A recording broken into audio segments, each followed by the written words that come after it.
10 ನಿಮಿಷದಲ್ಲಿ ರುಚಿಕರವಾದ ಕ್ಯಾರೆಟ್ ಹಲ್ವಾ ಮಾಡುವ ವಿಧಾನ.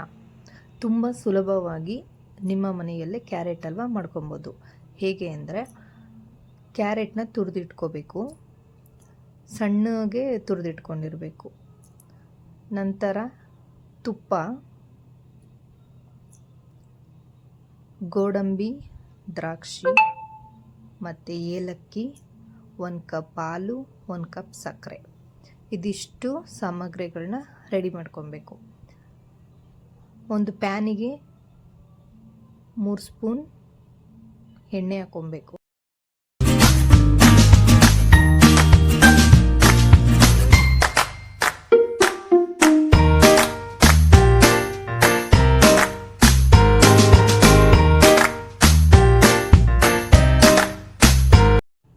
ಎಣ್ಣೆ ಜೊತೆಗೆ 1 ಸ್ಪೂನ್ ತುಪ್ಪ ಲೋ ಫ್ಲೇಮಲ್ಲೇ ಇಟ್ಕೊಬೇಕು, ಹೈ ಫ್ಲೇಮಲ್ಲಿ ಇಟ್ಕೊಬಾರ್ದು.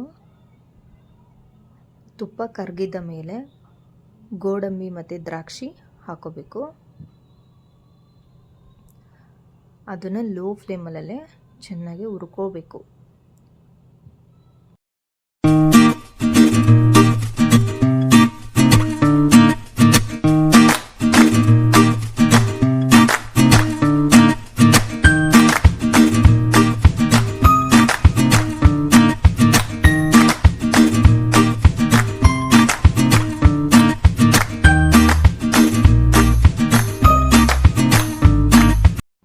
ನಾವೇನು ಹಾಕಿರ್ತೀವಿ ಗೋಡಂಬಿ ದ್ರಾಕ್ಷಿ, ಅದು ಗೋಲ್ಡನ್ ಕಲರ್ ಬರಬೇಕು.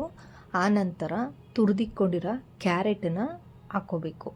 ಹಾಕ್ಕೊಂಡು ಲೋ ಫ್ಲೇಮಲ್ಲೇ, ನಾವು ಹೈ ಫ್ಲೇಮ್ ಇಟ್ಕೊಬಾರ್ದು, ಲೋ ಫ್ಲೇಮಲ್ಲೇ ಚೆನ್ನಾಗಿ ಅದನ್ನು ಹುರ್ಕೋಬೇಕು. ಹಸಿ ಸ್ಮೆಲ್ ಹೋಗೋವರೆಗೂ ಚೆನ್ನಾಗಿ ನಾವು ತುಪ್ಪದಲ್ಲೇ ಎಣ್ಣೆಲಿ ಕ್ಯಾರೆಟ್ನ ಹುರ್ಕೊಬೇಕು.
ಚೆನ್ನಾಗಿ ಹುರ್ಕೊಂಡು ಕಲರ್ ಚೇಂಜ್ ಆಗುತ್ತೆ. 1 ಕಪ್ ಹಾಲು ಹಾಕ್ಕೊಬೇಕು. ಹಾಲು ಹಾಕ್ಕೊಂಡು ಚೆನ್ನಾಗಿ ಬೇಯಿಸಬೇಕು ಲೋ ಫ್ಲೇಮಲ್ಲೇ.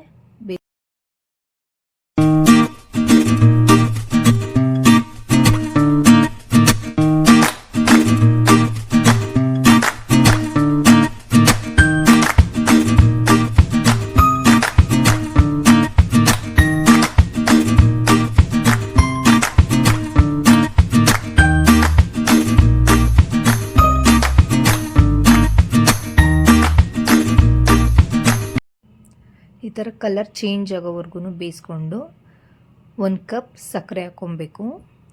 ಸಕ್ಕರೆ ಹಾಕ್ಕೊಂಡ್ರೆ ಅದರಲ್ಲೇ ನೀರಿನ ಅಂಶ ಇರುತ್ತೆ, ಹಾಗಾಗಿ ನೀರು ಹಾಕಬಾರ್ದು, ಲೆಸ್ ಮಾಡಬೇಕು. ನೀರು ಹಾಕಿದ್ರೆ ಕ್ಯಾರೆಟ್ ಹಲ್ವಾ ಟೇಸ್ಟ್ ಇರಲ್ಲ. ನೀರು ಹಾಕ್ದೇ ಕ್ಯಾರೆಟ್ ಹಲ್ವಾ ಮಾಡಬೇಕು, ಆವಾಗ ತುಂಬ ಚೆನ್ನಾಗಿರುತ್ತೆ. ನಾನು 1 ಕಪ್ ಸಕ್ಕರೆ ಹಾಕ್ಕೊಂಡಿದ್ದೀನಿ. ಸ್ವೀಟ್ ಸ್ವಲ್ಪ ಕಡಿಮೆನೇ ತಿನ್ನೋದು. ನೀವು ಸ್ವೀಟ್ ಸ್ವಲ್ಪ ಜಾಸ್ತಿ ಬೇಕು ಅಂತಂದರೆ ಇನ್ನೂ 1 ಕಪ್ ಎಕ್ಸ್ಟ್ರಾ ಹಾಕೊಬೋದು.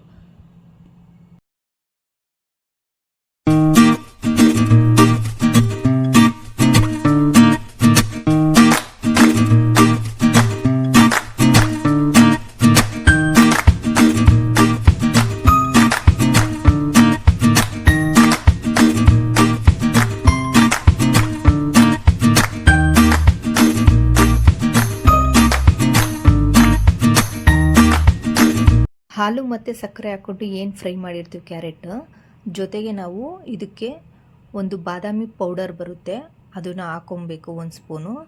ಅದು ಆಪ್ಷನಲ್, ಹಾಕ್ಕೊಂಡ್ರೆ ಹಾಕ್ಕೊಳ್ಬೋದು, ಇಲ್ಲಾಂದ್ರೆ ಇಲ್ಲ, ಲೆಸ್ ಮಾಡ್ಬೋದು, ಆಪ್ಷನಲ್.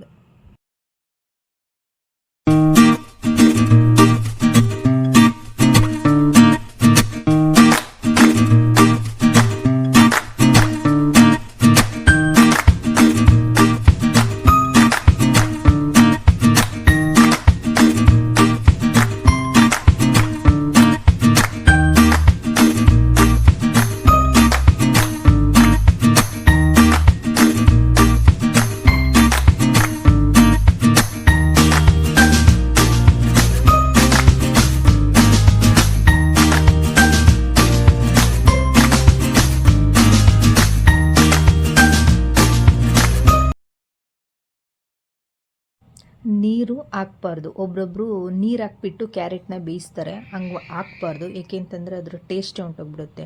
ಹಾಗೆಯೇ ತುಪ್ಪ ಎಣ್ಣೆ ಇದರಲ್ಲಿ ಚೆನ್ನಾಗಿ ಬೇಯಿಸ್ಕೊಬೇಕು. ನಂತರ 1 ಟೇಬಲ್ ಸ್ಪೂನ್ ಏಲಕ್ಕಿ ಪುಡಿ ಹಾಕ್ಕೊಬೇಕು ಫ್ಲೇವರ್ಗೋಸ್ಕರ. ಏಲಕ್ಕಿ ಪುಡಿ ಹಾಕ್ಕೊಂಡು ಮಿಕ್ಸ್ ಮಾಡಿಕೊಂಡು ಸ್ವಲ್ಪ ಹಾಗೆ 1-2 ಮಿನಿಟ್ಸ್ ಚೆನ್ನಾಗಿ ತಿರ್ಸ್ಕೊಳ್ಬೇಕು. ಕ್ಯಾರೆಟು ಉರಿತಾ ಕಡಿಮೆ ಆಗುತ್ತೆ, ಪ್ಲಸ್ ಅದ್ರ ಜೊತೆಗೆ ಕಲರ್ ಸಹ ಚೇಂಜ್ ಆಗುತ್ತೆ. 1 ಸ್ಪೂನ್ ತುಪ್ಪ ಹಾಕ್ಕೊಳ್ಬೇಕು. ತುಪ್ಪದಲ್ಲಿ ಫ್ರೈ ಮಾಡ್ಕೊಬೇಕು ಸ್ವಲ್ಪ ಹೊತ್ತು, ಒಂದು 5 ಮಿನಿಟ್ ಚೆನ್ನಾಗಿ ಫ್ರೈ ಮಾಡ್ಕೊಳ್ಳಿ. ನೋಡಿದ್ರಲ್ಲ, ಇಷ್ಟೇ ಕ್ಯಾರೆಟ್ ಹಲ್ವಾ ಸಿಂಪಲ್ಲಾಗಿ 10 ನಿಮಿಷದಲ್ಲಿ ಮನೇಲೇ ಮಾಡ್ಕೊಬೋದು. ನೀವು ಒಂದ್ಸಲ ಟ್ರೈ ಮಾಡಿ.